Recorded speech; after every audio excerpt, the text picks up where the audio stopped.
ഇക്കഴിഞ്ഞ നിയമസഭാ തിരഞ്ഞെടുപ്പിലൂടെ CPM-ന് ഈ താങ്ങാൻ കഴിയുന്നതിലപ്പുറമുള്ള ഒരു പരാജയത്തിലേക്കാണ് പോയത്.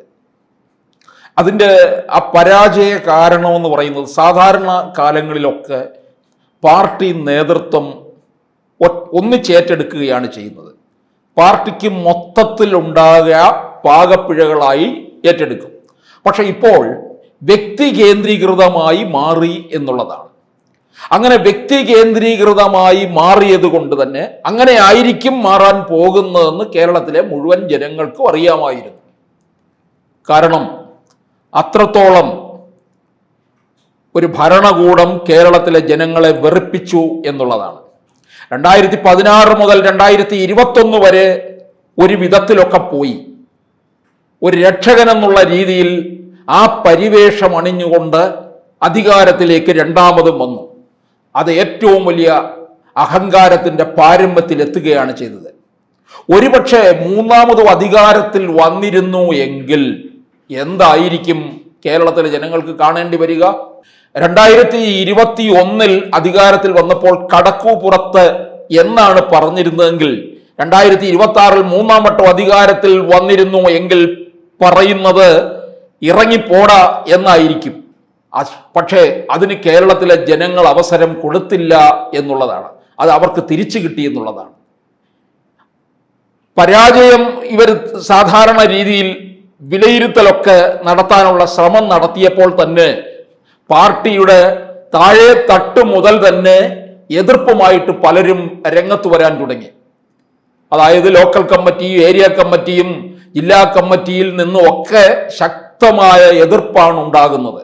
പരാജയത്തിൻ്റെ മുഴുവൻ കാരണക്കാരനും കാരണഭൂതനാണ് പിണറായി വിജയൻ തന്നെയാണ് എന്നുള്ള ആ ഒരു ശരമാണ് അങ്ങോട്ടേക്ക് എഴുതി വിട്ടത്. അതുകൊണ്ട് പിണറായി വിജയൻ മത്സരിക്കാൻ പാടില്ലായിരുന്നു. ധർമ്മടത്ത് പോലും ഏഴ് റൗണ്ടിൽ പോലും പിന്നിൽ നിന്നിരുന്ന പിണറായി വിജയൻ അവിടുത്തെ ജനങ്ങൾ പോലും വെറുത്തു എന്നുള്ളതിൻ്റെ സൂചനയാണ് കൊടുത്തിരിക്കുന്നത്. മത്സരിക്കാൻ പാടില്ലായിരുന്നു.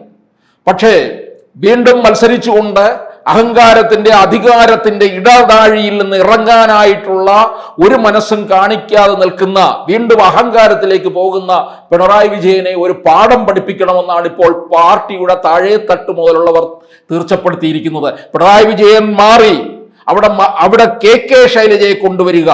പാർട്ടി 2021 ഉയർത്തി കാട്ടേണ്ടത് KK ശൈലജയായിരുന്നു. KK ശൈലജയെ മട്ടന്നൂരിൽ മത്സരിപ്പിച്ചു.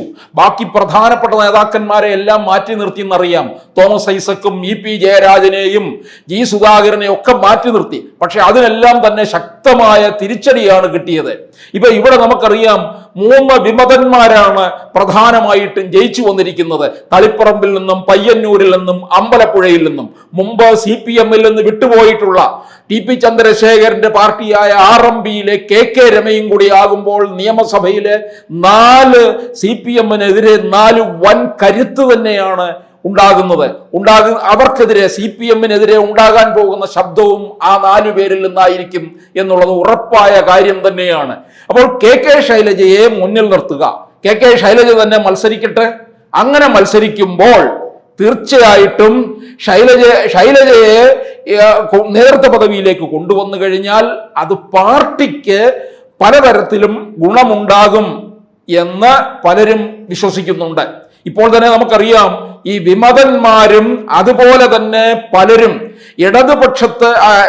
വലതുപക്ഷത്തുള്ള ഇടതു സ്വഭാവത്തോടു കൂടിയ CPM നിന്ന് പോയിട്ടുള്ളതാണ് CMP.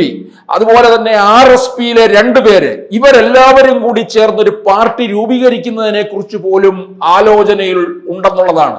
അതായത് ഈ RMPയിലെ KK രമയും തളിപ്പറമ്പും പയ്യന്നൂരും അമ്പലപ്പുഴയിലെ MLA-മാരും CP ജോണും അതുപോലെ തന്നെ RSPക്ക് 2 MLA-മാരും ഒരു മന്ത്രിയും ഒരു MP-യുമാണ് ഉള്ളത്. അപ്പോൾ ഇതൊക്കെ ഇവരെല്ലാം ഒരു ഇടതു സ്വഭാവത്തോടു കൂടിയതാണ്. അതിലെ MP എന്ന് പറയുന്നത് NK പ്രേമേന്ദ്രൻ, ഒരിക്കലും പിണറായി വിജയനുമായിട്ട് ചേരാത്ത, പിണറായി വിജയന് ഇഷ്ടമില്ലാത്ത ഒരാൾ കൂടിയാണല്ലോ NK പ്രേമേന്ദ്രൻ. അപ്പൊ ഇവരുടെയൊക്കെ ഒരു കരുത്തോടുകൂടി പുതിയ ഒരു ഇടതു സ്വഭാവമുള്ള ഒരു പാർട്ടി വന്നു കഴിഞ്ഞാൽ നമ്മൾ അതിനകത്ത് അത്ഭുതപ്പെടേണ്ട കാര്യമില്ല. അത്തരത്തിലൊരു നീക്കം തളിപ്പറമ്പിലെയും പയ്യന്നൂരിലെയും അമ്പലപ്പുഴയിലെയും ഈ MLA-മാർ കൂടിയാലോചിക്കുന്നതായിട്ടാണ് അറിയാൻ കഴിയുന്നത്. അത് കേരളത്തിൽ ഒരു ഇടത് സ്വഭാവത്തോടു കൂടിയ ഒന്നായിരിക്കും വരാൻ പോകുന്നത്. എന്തായാലും ഒരു വലിയൊരു തിരുത്തൽ ശക്തിയായിട്ട് കേരളത്തിൽ വരും എന്നുള്ള ഒരു കണക്കുകൂട്ടലാണ്. പക്ഷെ BJP കേരളത്തിൽ ഉണ്ടാക്കാൻ പോകുന്ന ഒരു തരംഗം അതും അവർ മനസ്സിലാക്കുന്നുണ്ട്. 2029 ലോക്സഭാ തെരഞ്ഞെടുപ്പില് BJP കേരളത്തിൽ നിർണായക ശക്തിയായി മാറും എന്ന് ഏവർക്കും അറിയാവുന്ന കാര്യമാണ്. അതിന്റെ ഒരു തുടക്കമാണ് ഇപ്പോൾ നമ്മൾ കണ്ടിരിക്കുന്നത്.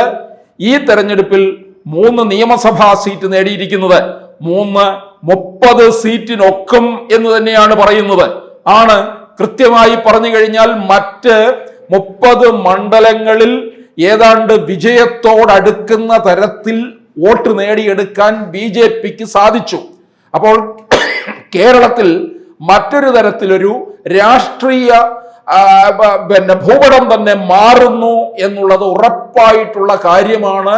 അത് CPM-ലെ ഇത്തരത്തിലുള്ള ആ ഒരു പൊട്ടിത്തെറി തന്നെയാണ് അതിന്റെ ഒരു കാരണമെന്ന് പറയുന്നത്.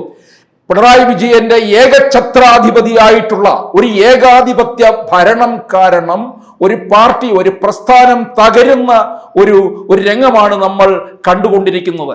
ബംഗാളിലും ത്രിപുരയിലും പാർട്ടിക്കുണ്ടായിട്ടുള്ള പതനം എന്ന് പറയുന്നത് ഒരിക്കലും അത് ഒരു പാർട്ടിയെ സംബന്ധിച്ചിടത്തോളം അത് താങ്ങാൻ കഴിയുന്ന ഒന്നായിരുന്നില്ല.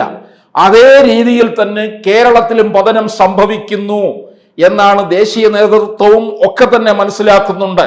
പക്ഷേ കേരളത്തിലെ CPM-നെ സംബന്ധിച്ചിടത്തോളം എത്ര തോൽവി ഉണ്ടായാലും മുൻകാലങ്ങളിൽ അവർ അതിൽ നിന്നൊക്കെ തന്നെ ഉയർത്തെഴുന്നേറ്റ് വന്നിട്ടുണ്ട്. തോൽവി എന്ന് പറയുന്നത് CPM-ന് ഒരു പുത്തരിയല്ല. തോൽവിയും ഉണ്ടായിട്ടുണ്ട്, പരാജയത്തിന്റെ വിജയത്തിന്റെ അങ്ങേയറ്റവും ഉണ്ടായിട്ടുണ്ട്. പക്ഷെ ഇത്തവണത്തെ പരാജയം എന്ന് പറയുന്നത് ആ പരാജയത്തിന്റെ കാരണക്കാരൻ ഒരാളാണ്. ആ ഒരാളിലേക്ക് കാര്യങ്ങൾ മാറുകയും പാർട്ടിയിൽ തന്നെ ഇപ്പോൾ ഈ വിമതന്മാർ വിജയിച്ചത് ഇപ്പോൾ തളിപ്പറമ്പിലും പയ്യന്നൂരിലും ഒക്കെ അവരോടൊപ്പം തന്നെ പാർട്ടി വിട്ടുപോയപ്പോൾ പാർട്ടിക്കാരും പോയില്ല. പക്ഷേ ആ മണ്ഡലത്തിലെ വോട്ടർമാർ പോളിംഗ് ബൂത്തിൽ പോയപ്പോൾ അവരുടെ വോട്ട് മുഴുവൻ ആ വിമതർക്കാണ് ലഭിച്ചത്. കണ്ണൂരില് കള്ളവോട്ട് ചെയ്യാനായിട്ട്, കണ്ണൂർ ജില്ലയിൽ ഈ പറഞ്ഞ മണ്ഡലങ്ങളിലൊക്കെ കള്ളവോട്ട് ചെയ്യാനായിട്ട് പോയവർ പോലും വോട്ട് നൽകിയത് ഈ വിമത CPM-മാർക്കാണ് എന്നുള്ളതാണ് മനസ്സിലാക്കേണ്ടത്. അപ്പോൾ അത്രത്തോളം പാർട്ടിയെ അവർ വെറുത്തു എന്നുള്ളതാണ്. അതുകൊണ്ട് തന്നെ ഇവിടെ കേരളത്തില് CPM-ന് ഇനിയും അങ്ങോട്ട് ഉയർച്ച ഉണ്ടാകാൻ പോകില്ല എന്നുള്ളത് ഉറപ്പായ കാര്യമാണ്.